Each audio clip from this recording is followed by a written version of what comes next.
Welcome back to Impossible Live. Welcome if you're joining us for the first time.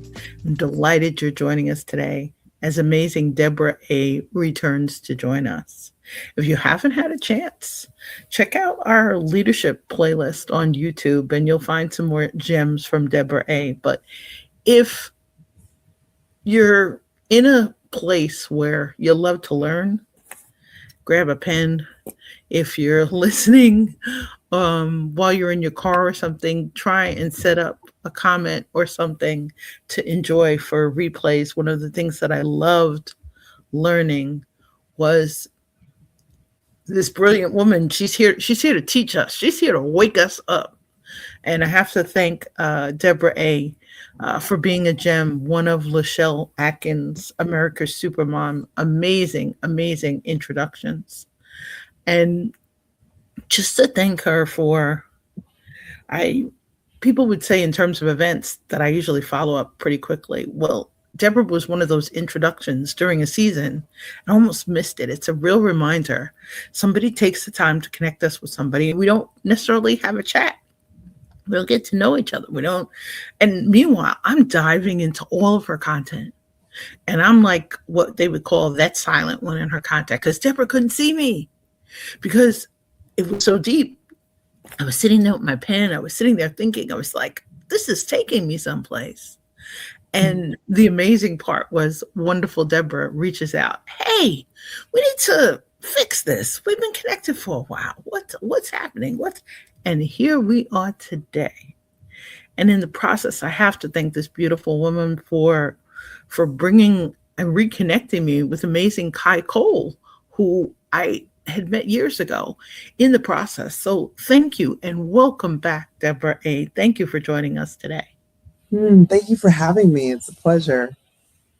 Please let our new listeners and those who haven't had a chance to dive in your content at the frequency that Mel does, to learn a little bit about you and your amazing offerings. Well, thank you. Yeah, I'm a holistic leadership mentor, and I base everything I do in the frame that right now we're in global transition. So we're leaving an old way of doing business and life and leadership, and we're moving into a different way. We're not in the new way just yet. We're still kind of in transition. And so as we're in transition, we're watching a lot of unsustainable structures and practices start to crumble and collapse. We're watching it right now, front row and center, right? So my work is really to support purpose-driven leaders to be able to navigate this global transition with optimism. So that's all things like leadership development, but through that lens. That's the lens through which we do this work. That's fantastic. And I love your invitation about the optimism part. I've been talking a lot about trust journeys, and I was actually speaking with amazing Yvette Bethel earlier of Organizational Soul. And I was saying to Yvette, I said, I'm describing myself as a trust pessimist. And she says, you are? I said, yeah, trust pessimist, trust willing, but a trust pessimist.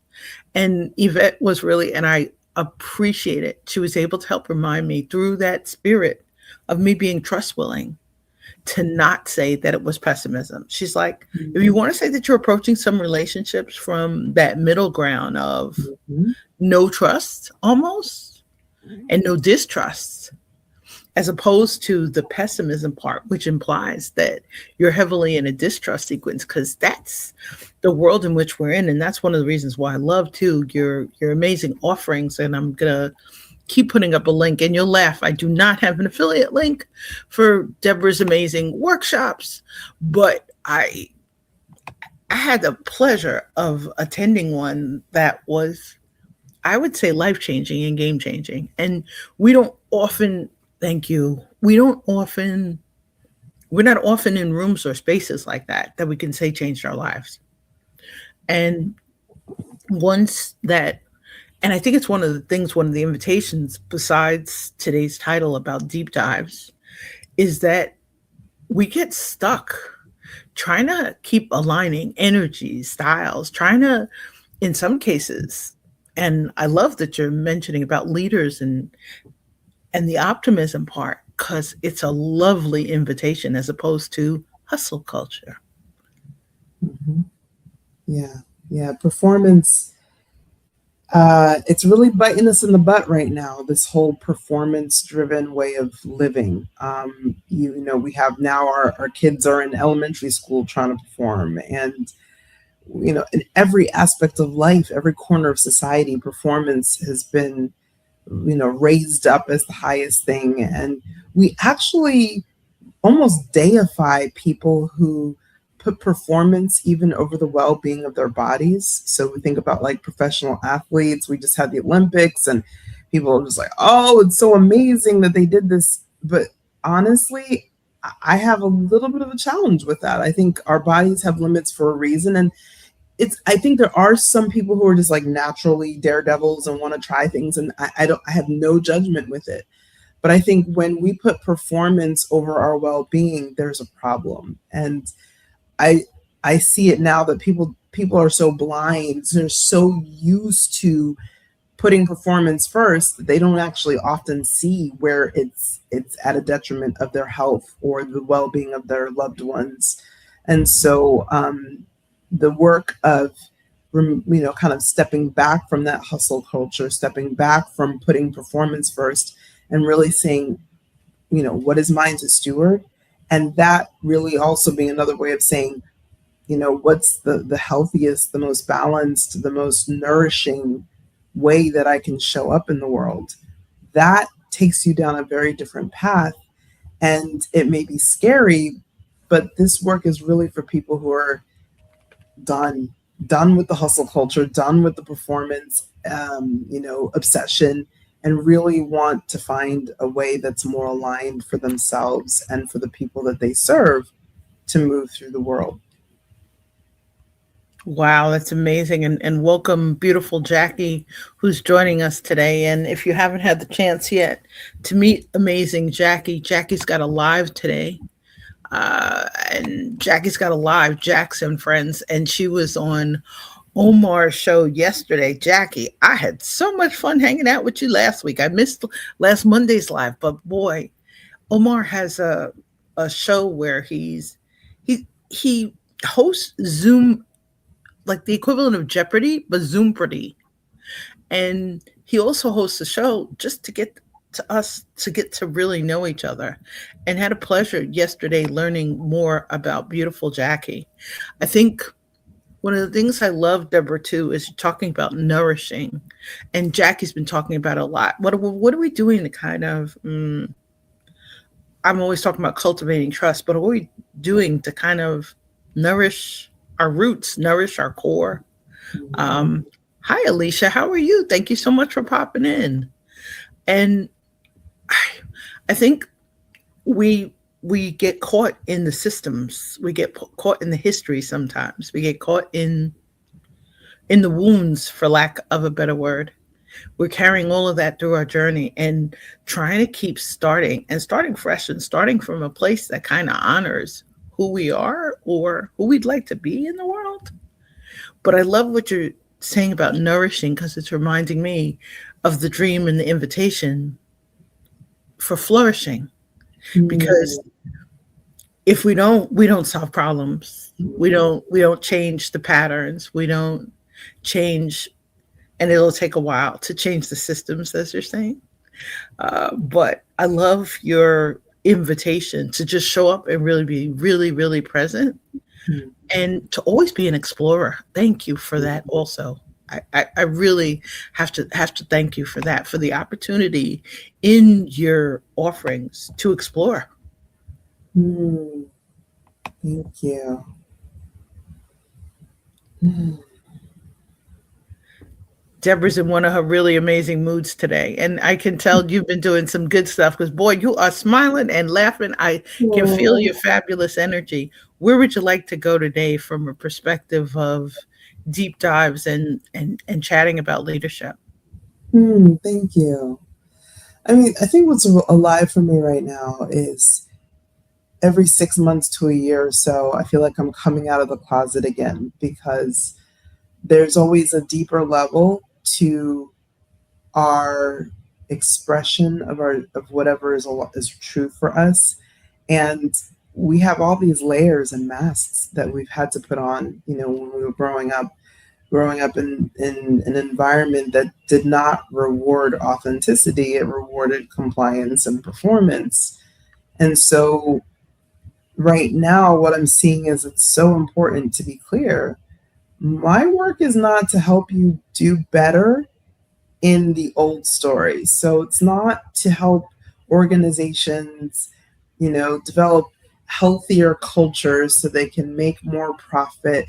Even though it could be used that way, that is actually not what it's designed for. What it's designed for is for organizations or for leaders who understand that old story is dying. I'm not trying to redecorate the deck on the Titanic.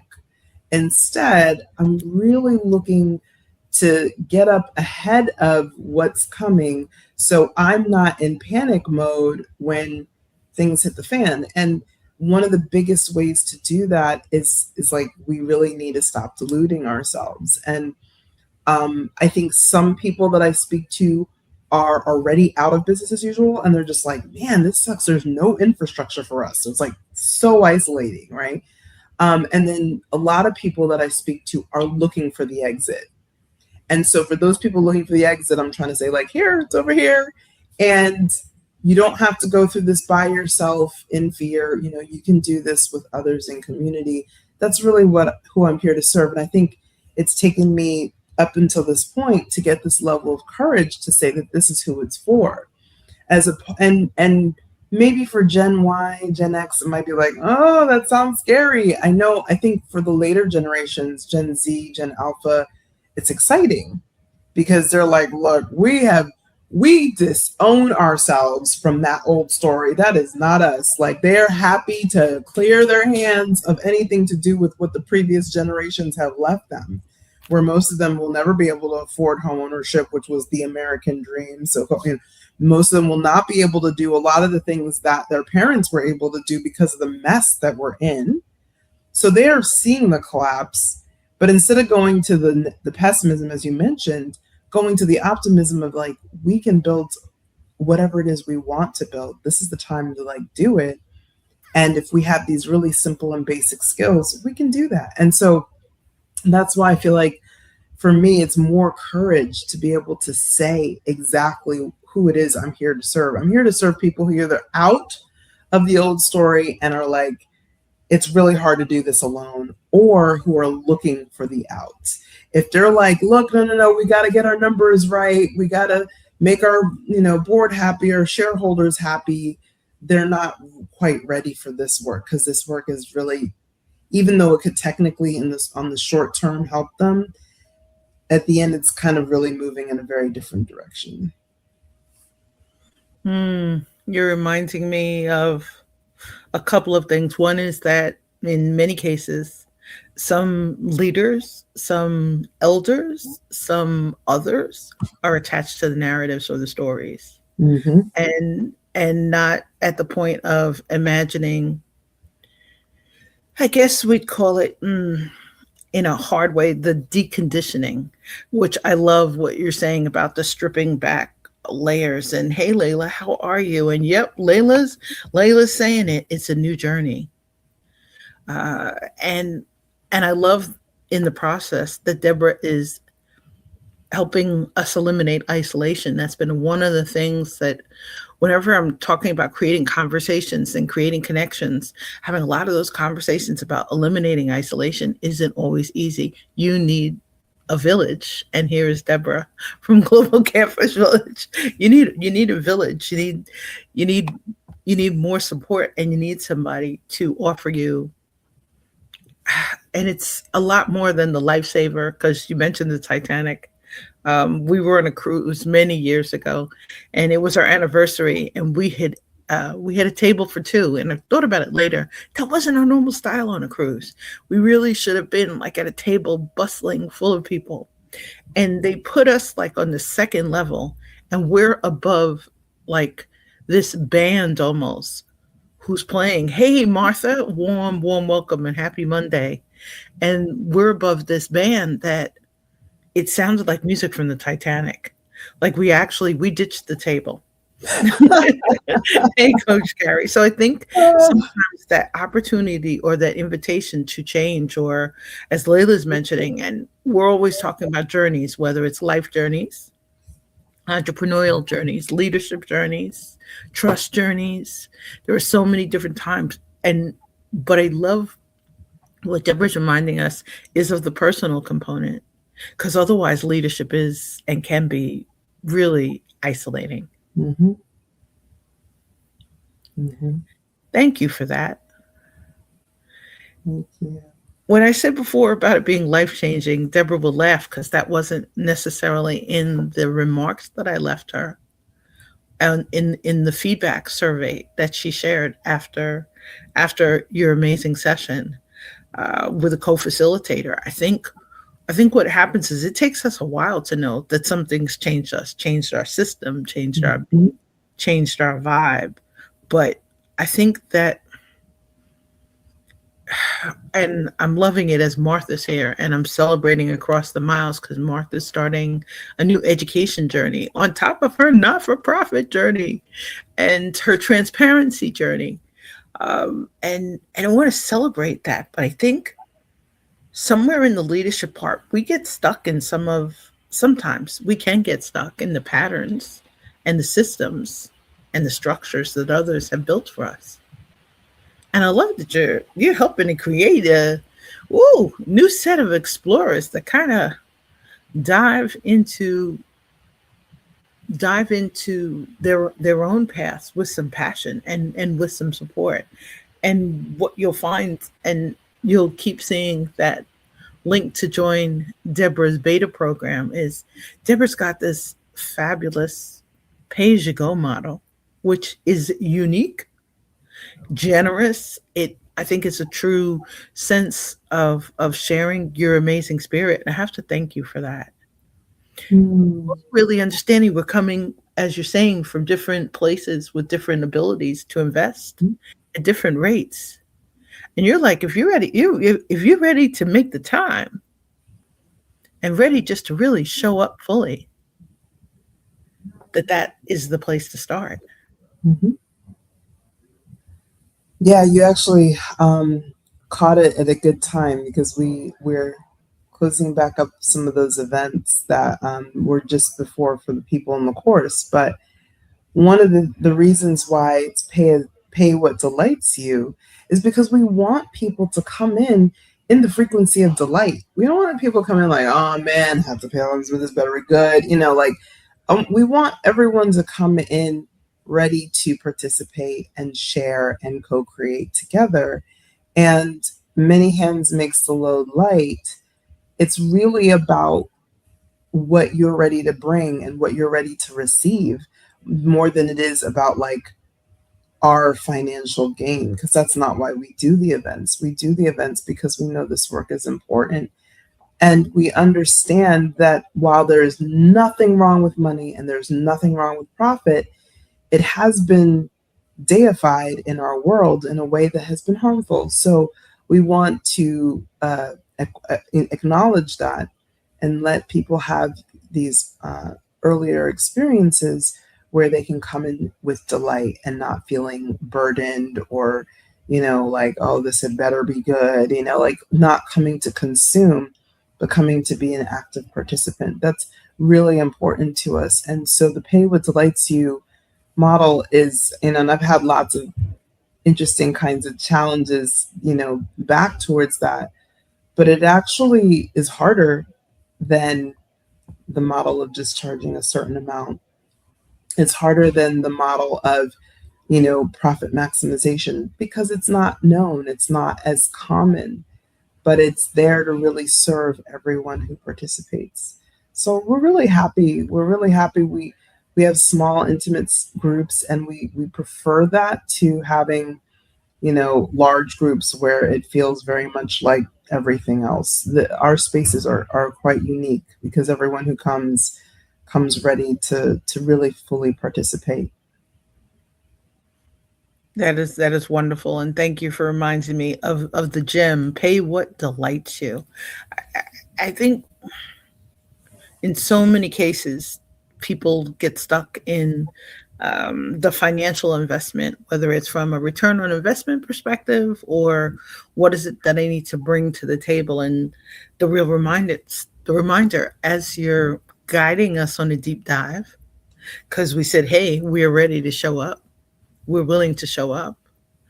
And what I really loved about the amazing communities you create is that there's a variety of communication styles, variety of leadership styles, variety of personality styles. You're not necessarily sitting in a room with someone who you would have thought before today was the next door neighbor. Or if you were, with each other on a line at a conference or a convention, other than picking up your badges, you might not have had or created the space of it. And yep, amazing, Martha. Martha, I adore you. You have no idea. Martha also did a live stream on Friday with a guest on mental clarity. And I know it was a mental fitness discussion too. I have it bookmarked, Martha. Martha saying, thank you for the shout out. Leadership and isolation can surely happen to any of us. Mm-hmm. And she always thinks of humanity as leaders, even if we don't run a business. Mm-hmm. How are we leaders to self? Oh, Mm-hmm. Martha, I think it's one of the critical pieces. And actually, I'm grateful today to really be jump starting this week, not just with a live stream with amazing Deborah, but starting the morning with a conversation with Yvette Bethel. She helped me so much to acknowledge the parts of the self journey that I was stuck with. Really through the emotional intelligence lens, but even just in the clarity lens, I appreciate it because it's a language, it's a soul language I was starting to explore while working with Cheryl Moses years ago, but I didn't speak it. I didn't share from that place. I did with clients, but I never would think of, here's someone's platform, let me share this message. Here's an invitation. And yep, Layla, we really can learn so much from each other when we show up with an open mind and curiosity. But so many Mm-hmm. are encountering closed doors. And it's delightful to find spaces where the doors are open, Mm-hmm. where there's an opportunity to feel like you're sitting near a window or one of Martha's beautiful ocean views, you know, that are in her post. But I think the part two is the part, and we will touch on it in a future session. Is the part about the reminder to kind of dream. And I love that you're mentioning having the courage, because I think you're giving us the invitation to kind of dream out loud and to dream in full color. Mm-hmm. Yeah. Uh, I didn't get here on my own either. So my co-facilitator Nadine, she's based out of Germany. She's been an incredible support to me, and others as well that have helped me each stage, each step. So it's like we don't do this by ourselves, and I think that's something that business as usual kind of made us forget temporarily, is that we thought we had to figure it out by ourselves, we had to do it by ourselves, because everything in business as usual is so like individualistic and like very much about the independence part, but the interdependence part is so critical to that expansion, to being able to say, maybe 6 months ago I would never have dared to say this, but today I'm able to claim this. And it's not that it wasn't true before, but it's just that now I have that courage, because I know I'm not standing alone, and I know the difference between trying to do this on my own and trying to do this or working through this with others. It's night and day. So that's why I really highly encourage people to. Right now we just have the one workshop, but it doesn't have to be anything that we do. Anywhere that you go that you feel resonance, like, don't worry about being by yourself, right? Like, really try your best to connect with others who can resonate with you, because that's going to help your expansion to just really bloom a lot more than it will if you're on your own. I can definitely see that. And I've been in a lot of spaces, and I can tell that the few where I felt really nourished and where people weren't asking me to be somewhere where I wasn't. And there's nothing wrong with those spaces either, because every space serves a different, section of the population. So I'm not knocking any of them. But when I found the ones that were resonant for me, or even the individuals who were resonant for me, it made a huge difference. So yeah, I definitely think one of the biggest learning points that we can have as leaders, whether we're leading ourselves, we're leading our families, we're leading our companies, we're leading our communities, we're leading our churches, whatever it is to understand that is not supposed to be done alone. It's not supposed to be performed.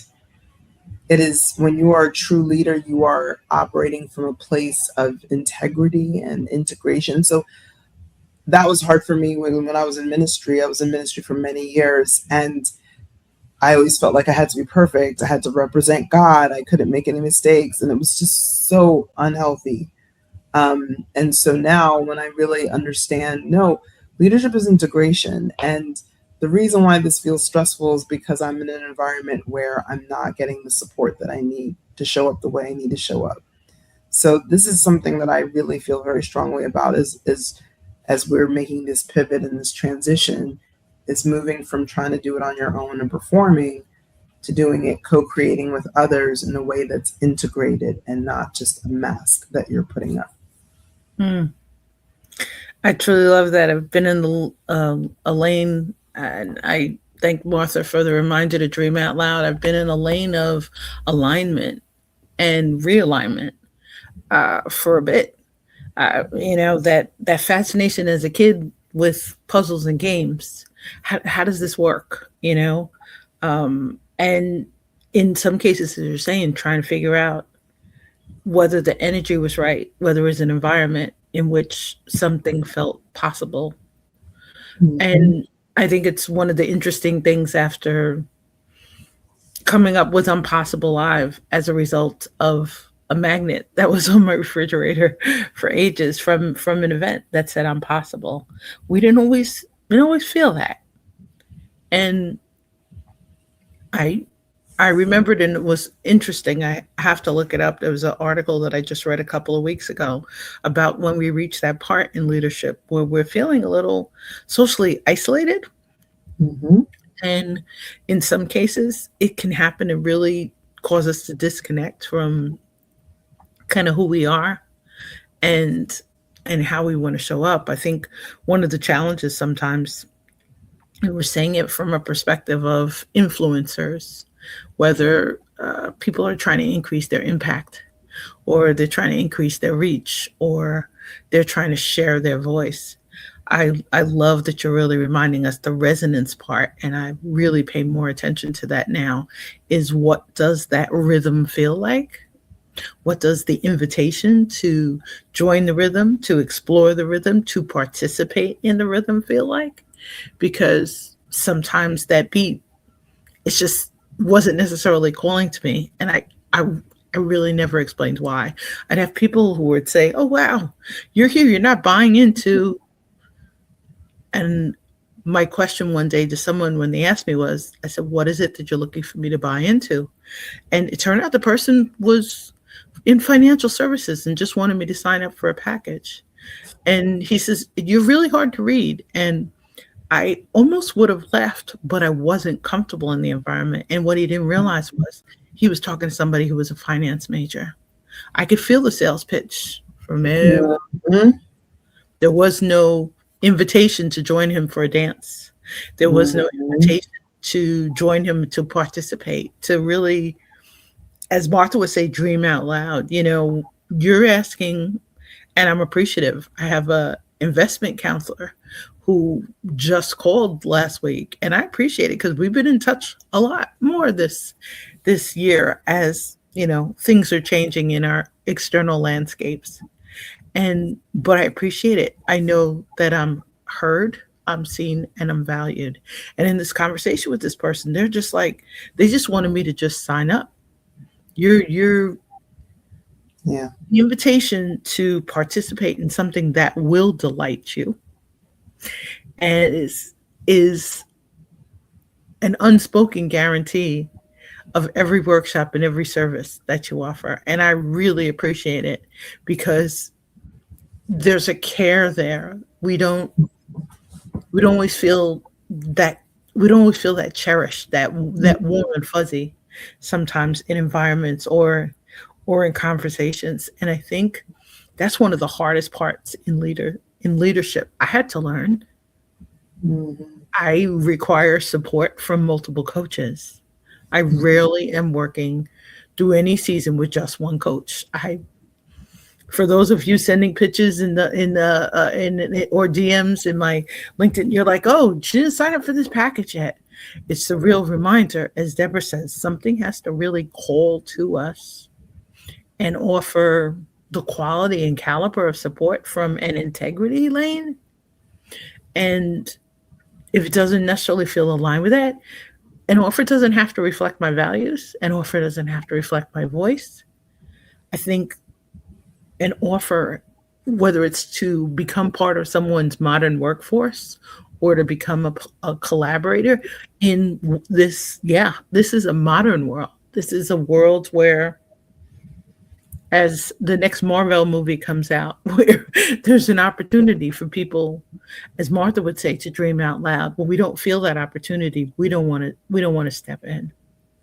And at the same pace, you're reminding me during the deep dives the need to really take a sacred pause Mm. before investing, sometimes before investing time, sometimes before investing energies. People Mhm. who know me well will say my calendar has never been so tight as it has been in the last 8 months. I'm about to open it up again. But you need to create that space. And I love it, that nourishment. But I really love also, Deborah, the last time we talked, I'm still in the transcript from our January discussion, and Deborah will laugh. Carla will tell you on the team, Carla's like, oh, I can see why you're asking so many. Deborah, you can talk to her about anything. You really honor us in a space Mm. without us feeling like we're in a therapy or a telehealth session, and you honor our thoughts and you give room for playing with an exercise, that invitation not just to dream out loud, as Martha said, but come on out and play. And for that, if you're joining us late, this is the link to keep learning about Deborah's amazing workshops. Yeah. Yeah. Thank you for that. I love that so much. And the beta workshop is really like our one event now that we're keeping open for everyone, uh, because we really want to give everyone this experience of what does it look like to look at the world through the eyes of a global villager. A global villager could be a global citizen. That's another way of describing them. But it's someone who just sees the world with a little bit more as is. Oh my goodness. Oh, I gotta go say hi to that guy. I just saw somebody I recognize with his baby. Oh my goodness. So, this idea of seeing the world through the eyes of a global villager, what does that mean? What does it mean to think about the dolphins and the parrots and the earthworms just as much as I think about my neighbor or my child? What does it mean to see the children as all mine? To see myself in someone else that looks so different from me. Like I just saw this person. This is the beauty of coming into this 3-day space. But more importantly, it's like I want people to know like this is here. Because a lot of us, especially if we're coming from either from the global south or we had parents, or grandparents who came from the global south, who came from and Global South isn't my favorite name. You could also use the global majority, whatever word works for you, right? I'm not going to split hairs here. But the idea of people who have historically been more extracted from than have been the extracting party, you could say. What have we forgotten? What have we put aside that is in our DNA, is in our cells, that can remind us of how we show up as leaders, can remind us of like, oh yeah. And this really goes for the entire world. Each group of people comes from a particular tradition of how they relate to the earth, how they relate to animals, how they relate to one another, how they pass on wisdom. Like in my traditional background in Igbo culture, names are huge, very important. And maybe in other cultures, not so much. But for us, when I went through my father's name, my mother's name, my daughter's name, my name, I literally saw a lineage assignment that went through just those 3 generations. And I was like, oh my goodness. And it told me so much about what I thought was original leadership style, but it was already like assigned from like before I was born. And so, and then also to see how my daughter is carrying it on and what her role is. And it's so cool because she's only 14. She's getting a chance to learn that early now. So when she gets to be a full grown adult, she already has years of knowing who she is, how she relates to land, who her people are, what she's here to accomplish, what's hers to steward.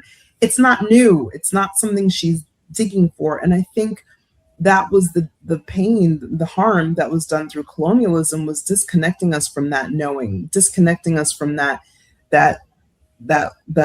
like ancestry, disconnecting us from those things. But we can reconnect, and it's not like there's only one way to do it. And it's not to say that we're vilifying any one group of people. That's not what this is about. But what I'm saying is like, all of that comes in when we think about being global villagers. We look beyond our nation, we look beyond our ethnicity, we even look beyond our species as humans. We look at other species and we see all of us being, as many people here from Turtle Island call it, all of us are kin, all of us are relatives, all of us are of the same family. And so that's the pleasure and the joy that I have of kind of bringing in that world view in this 3-day workshop. And then the human design piece is like, okay, now here's some specific elements that we can take that are empirical. They're not based on what your mind thinks about yourself, but just purely based on when you were born. Take that information, and now you have some really clear specifics as to how you can relate to how your energy moves through your body differently, how you make decisions differently, how you communicate differently.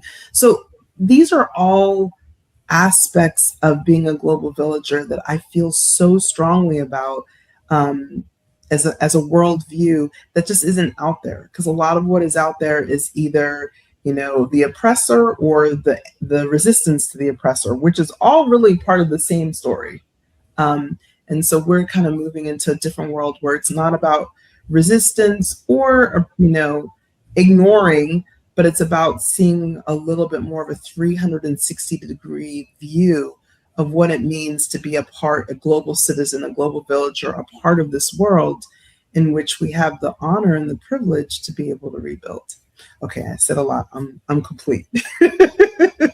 I truly want to thank you, and boy, you're setting up for our next conversation. I think the part that I'm really relating to on a soul level is the lineage part, and not from the perspective of having taken an ancestry a test or a DNA test, which I'm really admiring. My mom did. Some of some of my brother's amazing village has, and our great aunt just took her DNA to kind of answer a mystery question on a point in lineage where my mom was stuck in the process of researching journeys, but she's been researching family journeys really for over 4 decades as a teacher on a sabbatical. What I love is you're reminding us as a global villager, there's an opportunity there to show up in a genuine way.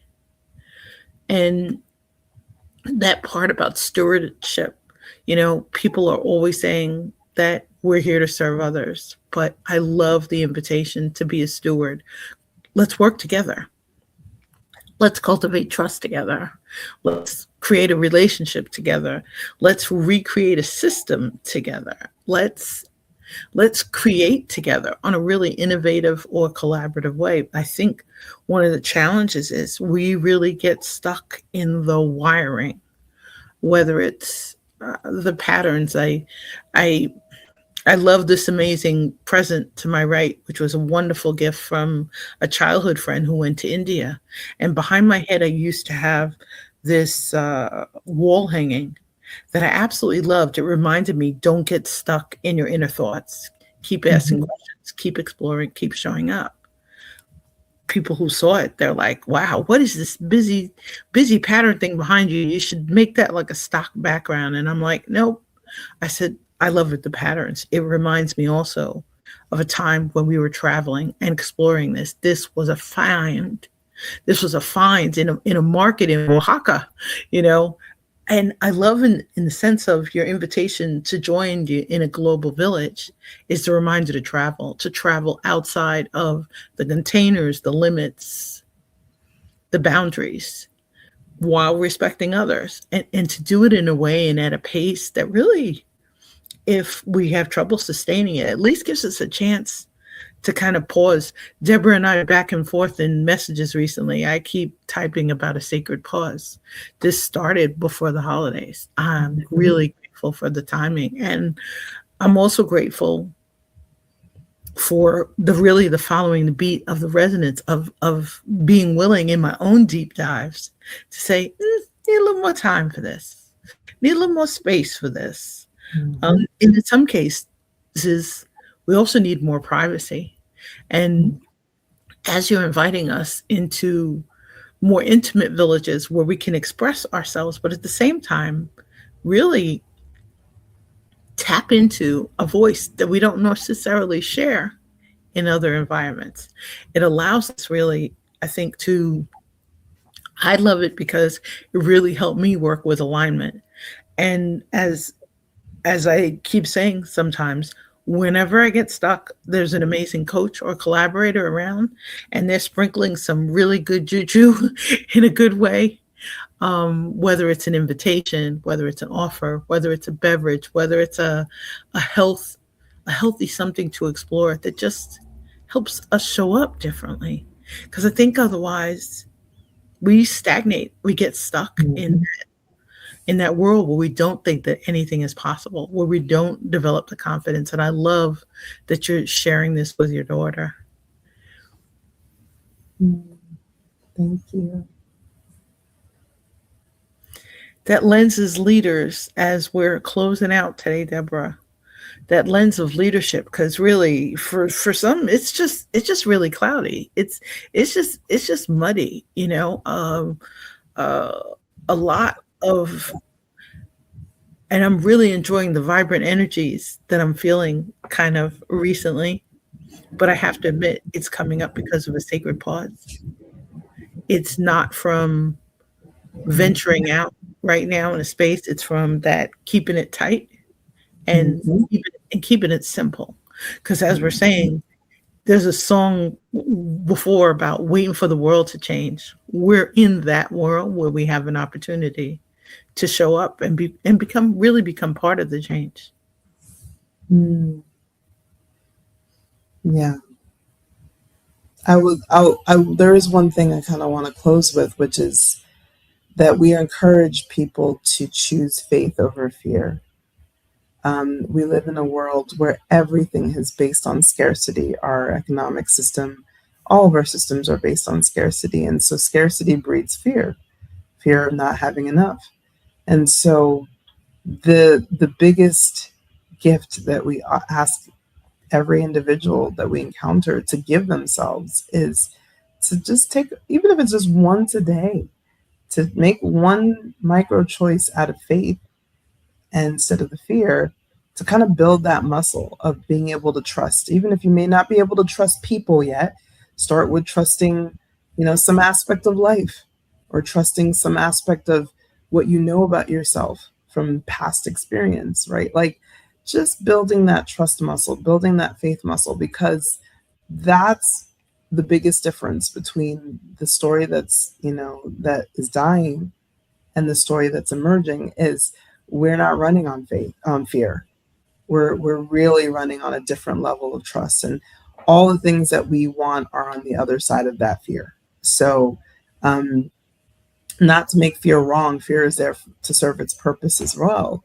However, if we can let it take the back seat instead of being in the driver's position, it's amazing how the quality of our life will change, and many more doors can open for us. So, yeah, that's just something I would love to encourage everyone that's listening today to just stop and say, where in my day might I be able to infuse a little bit more faith, a little bit more trust, and a little bit less fear, and we'll start to see massive improvement, or just reassurance that we're on the right path.